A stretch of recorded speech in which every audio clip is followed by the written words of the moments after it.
Hey everyone, Michael here, and today's special look at LGBTQIA history is on the Mattachine Society. The Mattachine Society emerged in the early 1950s, a period defined by Cold War tensions, McCarthyism, and an intense fear of communism. This atmosphere of political suspicion greatly influenced the strategies and operations of early gay rights organizations. The mainstream American society was steeped in conservative, and homosexuality was not too taboo. Was not only taboo but legally punishable. In this climate, the LGBTQ plus individuals were forced to live in secrecy, even as many sought dignity and equal rights behind closed doors. The conditions of the time demanded covert yet impactful organizational movements and organizing groups of people like the Mattachine Society. And the Mattachine Society became a notable beacon for many who were determined to claim their place in American society despite the risks. The society was founded in 1950 by Harry Hay and a small group of like-minded friends in Los Angeles. Initially, Hay's inspiration came shortly after he participated in activism by signing a petition for progressive causes, supporting figures like Henry A. Wallace. During a gathering that very night, Hay discussed with other gay men the idea of forming a support and advocacy group. He later wrote what he called The Call, a document outlining the need for a united front against discrimination and oppression that permeated both politics and everyday life. Hay's early Hayes' early vision of revolutionary to create a network that would not only bind together those in the community for mutual support, but also prepare them to challenge the legal and social systems that marginalize them. An especially striking aspect of the society's founding was its deliberate decision to model its structure after the clandestine cells of the Communist Party. This was not an endorsement of communism per se, but rather a strategic alignment with the organizational model known for its efficiency, internal security, and resilience in hostile political environments. Members were expected to maintain a degree of anonymity, a reflection of the perilous times and the necessity of protecting one's identity. This method also engineered a sense of mystery and solidarity, with the leaders sometimes only being known as part of a fifth order, keeping personal identities concealed in order to shield all involved um, from external forces and repeals. The symbolism behind the name Mattachine, was not chosen lightly. It is derived from from the medieval and Renaissance era French Société Mattachine, a secretive masquerade or dance group who wore masks as they used humor and satire to critique and subvert the social order. Henry Hay, with the input of fellow activists James Gruber, saw an evocative parallel. Much like the masked performers, gay men in the 1950s were masked by the necessity of hiding their true selves under layers of societal expectations and repression. This symbolic choice underscores a dual message: a call for hidden pride and unity amongst those forces, who were being forced into secrecy and challenging the societal forces that demanded conformity and silence.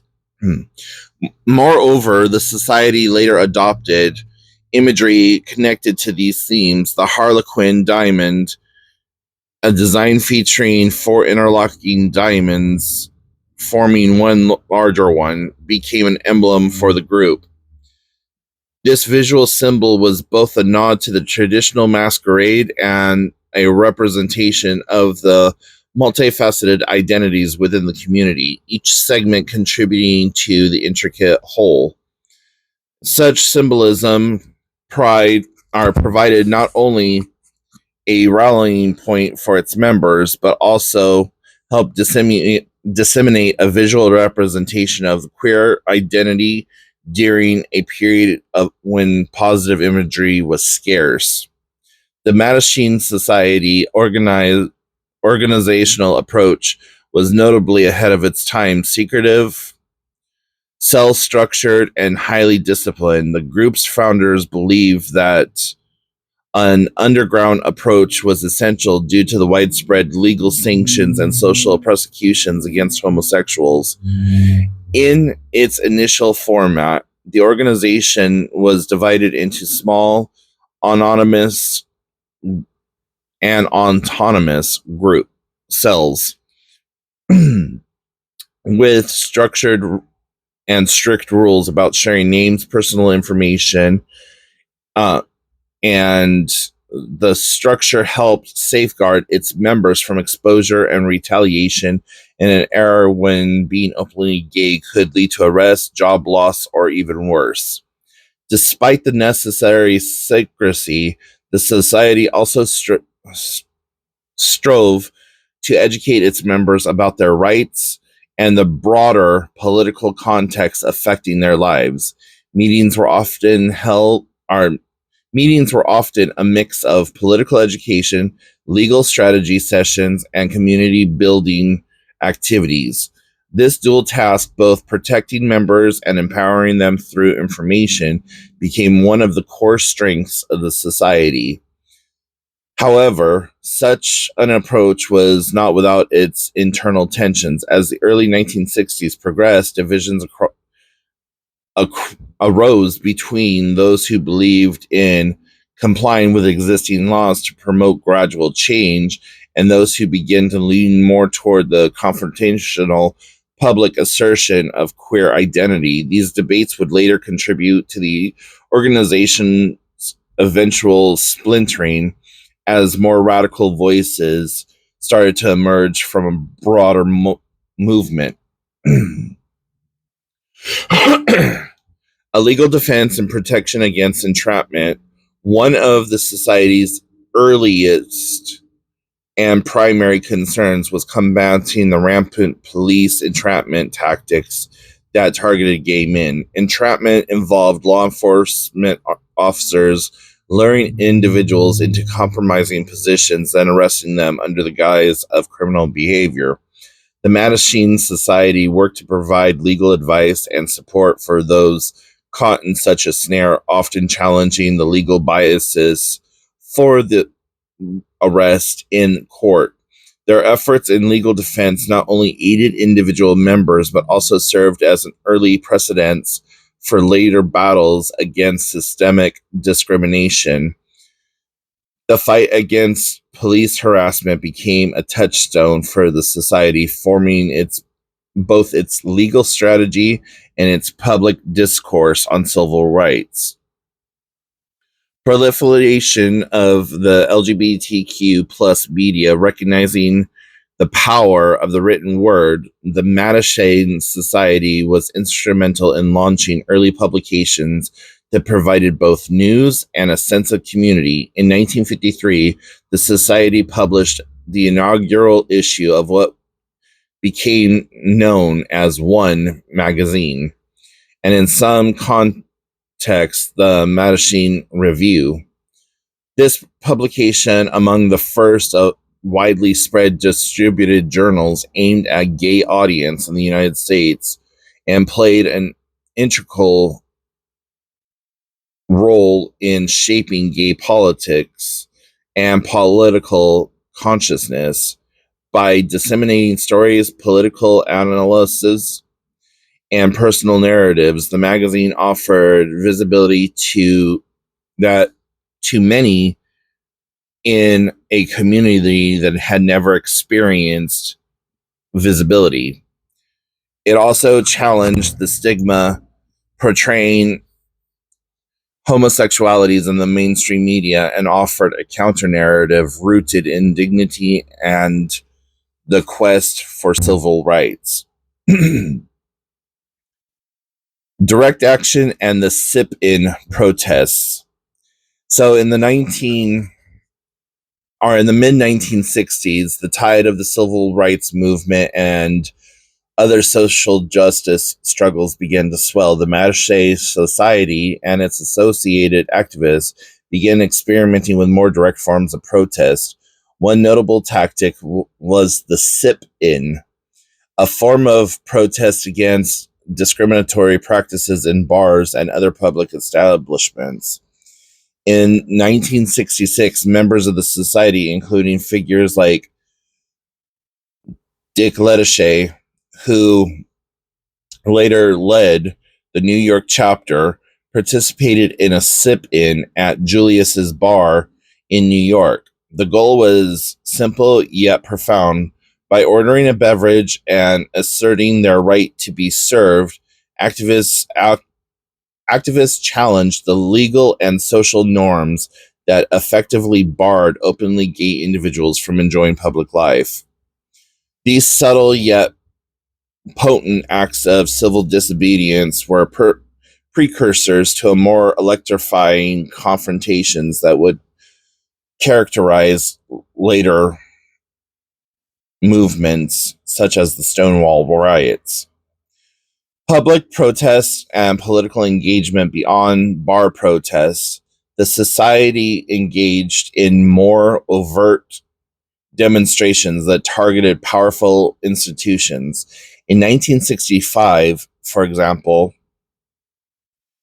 the organization helped stage protests at the United Nations and even near the White House. These actions were partly inspired by international news, specifically reports of inhumane treatment in Cuban prison camps for homosexuals, which underscored the global dimension of the struggle for dignity. By taking on such high-profile venues, the Mattachine Society was not only demanding attention, but also pushing for reassessment of how governments and international bodies addressed human rights more broadly.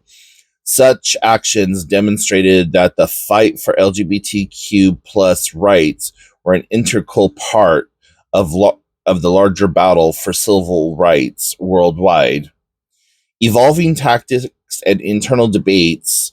As the 1950s gave way to the progressive ferment of the 1960s, internal debates within the Mattachine Society grew increasingly fierce.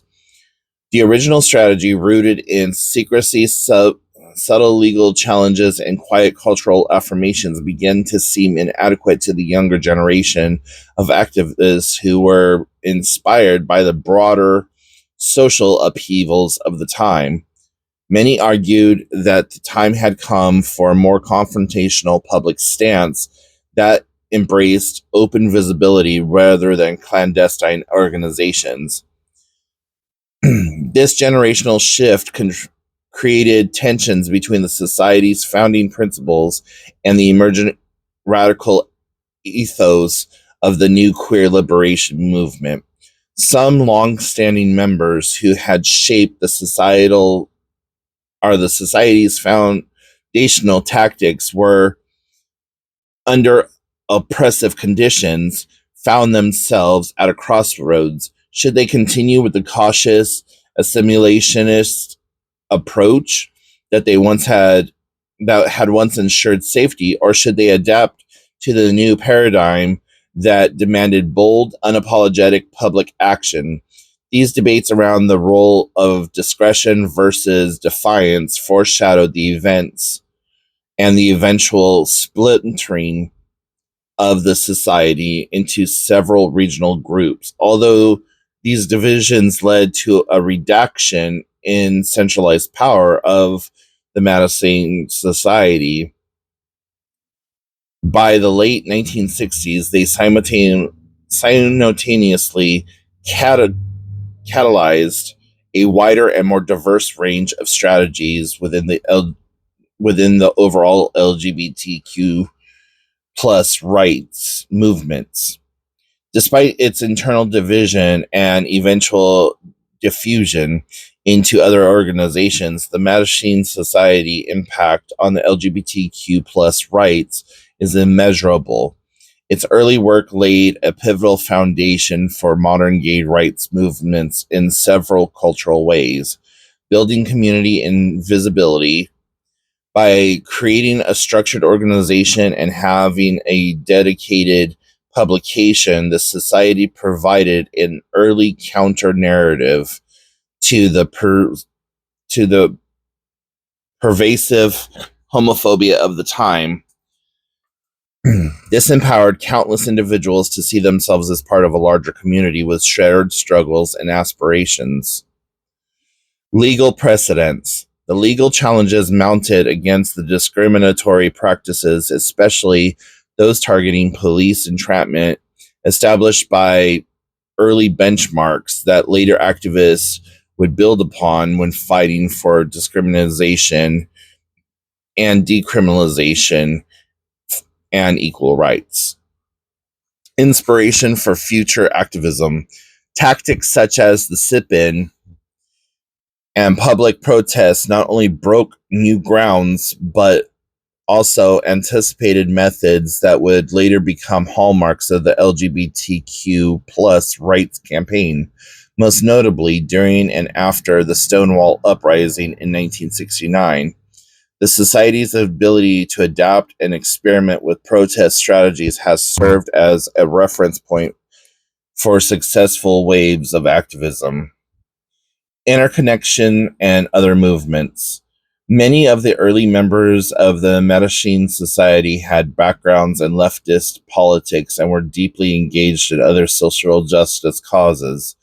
This intersectional awareness helped bridge connections between the LGBTQ plus rights movement and other civil rights strategy, reinforcing the idea that the fight for gay rights was part of a larger quest for human dignity and justice.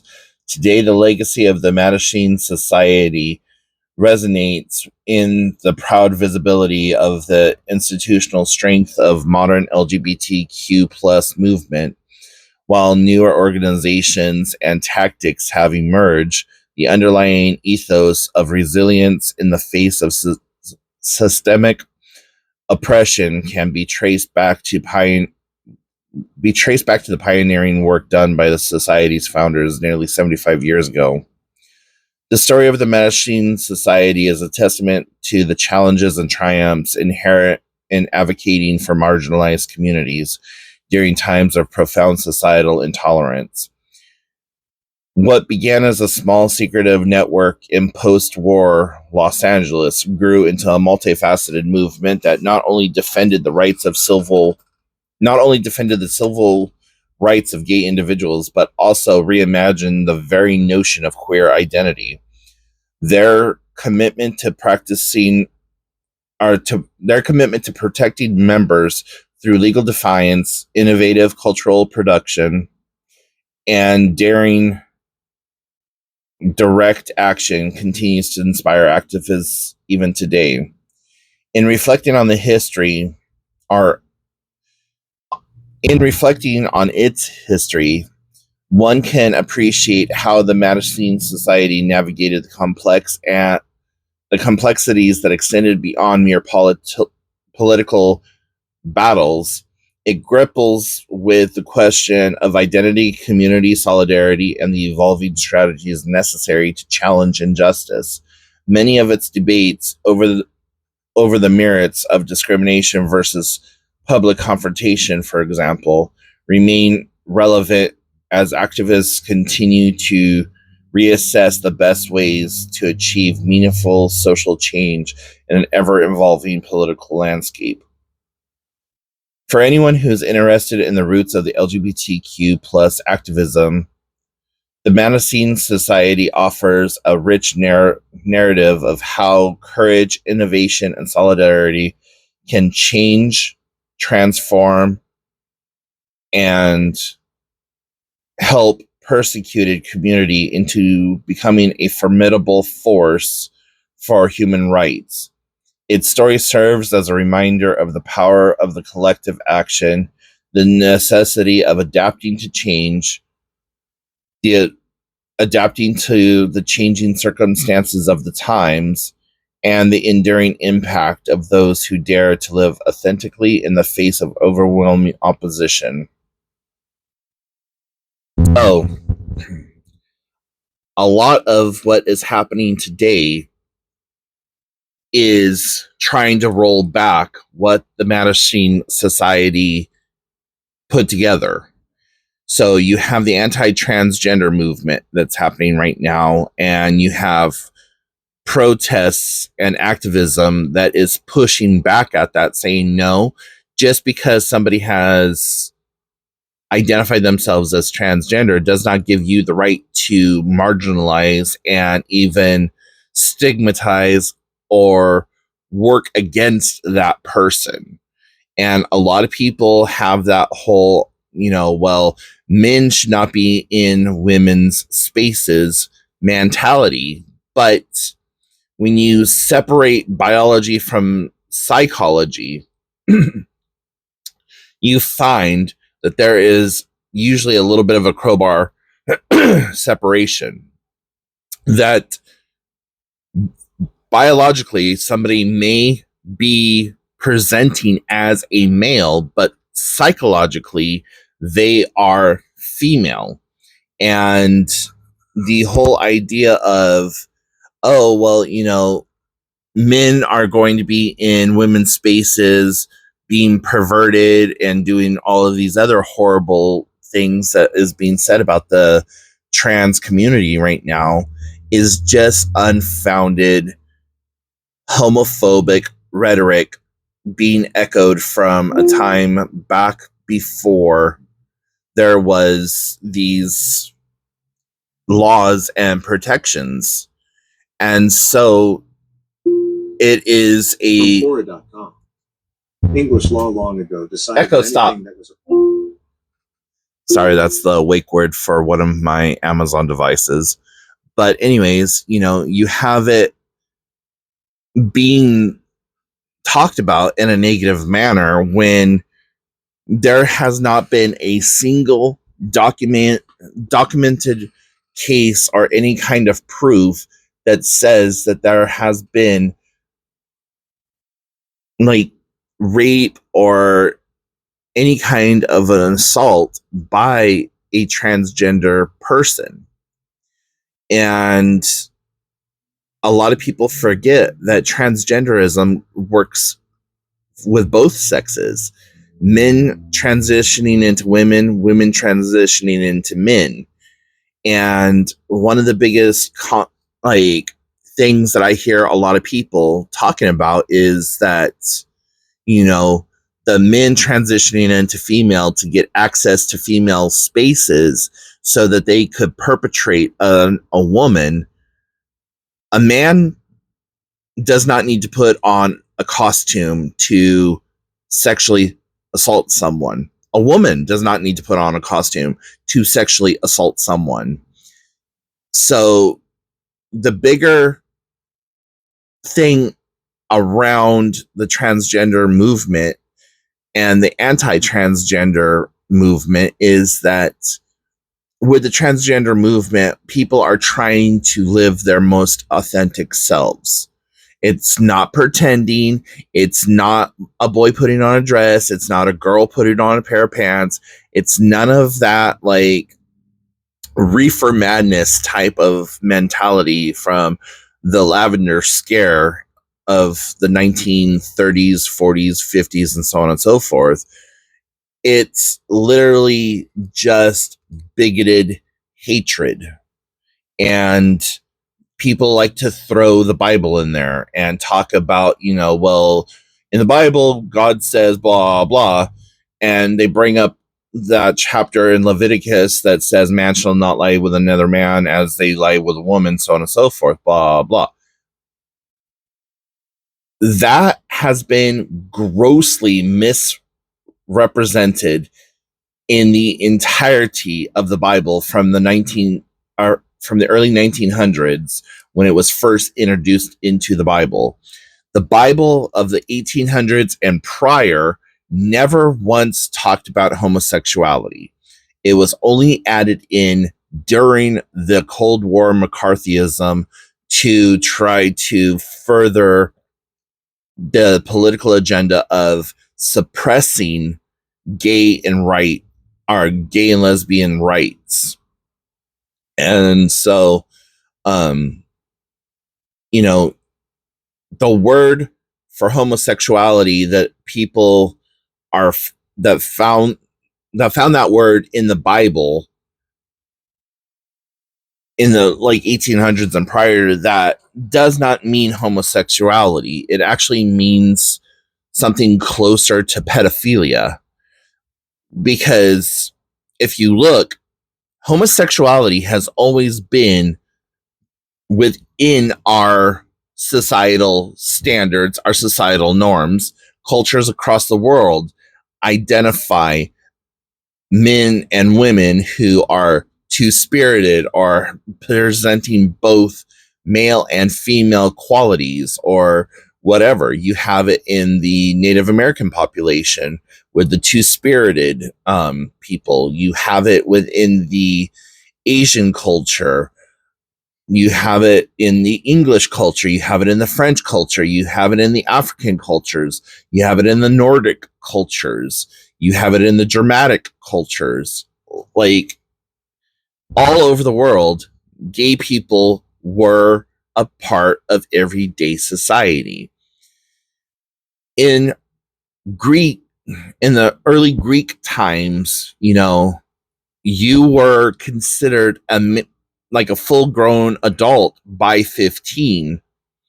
And so the idea of pedophilia came from, you shall not sleep with children. Children being the key word, because a child at the time was defined as anyone that had yet to experience puberty. At puberty, when you could impregnate somebody, you became a man. You became a woman when you could carry a child.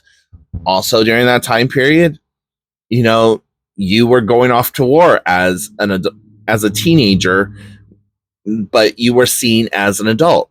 Look at the founding fathers. George Washington was 17 or 18 when he crossed the Delaware and fought against the British. And all of them were under 25 when all of the American Revolutionary stuff happened. So the idea of this homosexuality thing being added into the Bible and stuff like that was brand new and is brand new in the timeline of things. So all of this to say, regardless if you support the LGBTQIA community or not, it's not unnatural. It has been documented throughout history, and it's documented within the animal kingdom. It's something that is here to stay. And, that whole chant of the 1980s gay right movements, we're here, we're queer, get over it. That's one of those things that just every single culture, every single period of history, every single whatever has always had this community amongst it. And so, with all of that being said, be mindful of the words that you say, especially to the children in your life, because your hate may reflect directly upon them. You don't know who somebody is until they come out to you or tell you who they are. Continue to love your children even after they introduce themselves to you. We are so caught up in this idea of this is what I want from my child and this is what is going to happen with my child, that we don't allow people to have their individual freedoms and their ideas and thoughts of their own. So instead of adding to the struggle and the issues and the problems surrounding the gay and lesbian communities and the fear of coming out and not committing suicide, because suicide rates are astronomically high amongst the LGBTQIA youth, because they hear their parents talking negatively about other gay people and automatically internalize that, like, well, if my parents hate gay people so much, they're going to absolutely hate me. And then they end up committing suicide after leaving behind a note saying, I'm sorry, I'm not going to be the person that you needed me or wanted me to be, blah, blah. And then the parents are like absolutely flabbergasted and crying over the death of their child, when in all reality, that child has always heard their parents talking about how horrible gay and lesbian people are. You know, 1 + 1 = 2. Doesn't matter if you're using Common Core or not. So just be mindful of what you say to the people in your life, because you might be hating somebody that you love. And you need to look into it, like, do a good inward look. Why are you so upset and offended by somebody living their life? And if it's that whole, well, I just don't want them to push their indoctrination on me. I don't want them to indoctrinate children. I don't want them to, like, throw it in my face. Stop and think about what you're saying, though. You, as a straight person, are allowed to hold the hand of the person that you love. You're allowed to kiss them, hug them, do whatever in public view. But you don't want somebody else who has that same level of love and feeling for their companion to be able to do those same PDAs. And I'm not talking about public displays of affection that are like borderline pornographic. I'm talking about like two lovers holding hands, walking down the street, looking at something, sharing a kiss, sharing a hug, doing something that normal couples would do.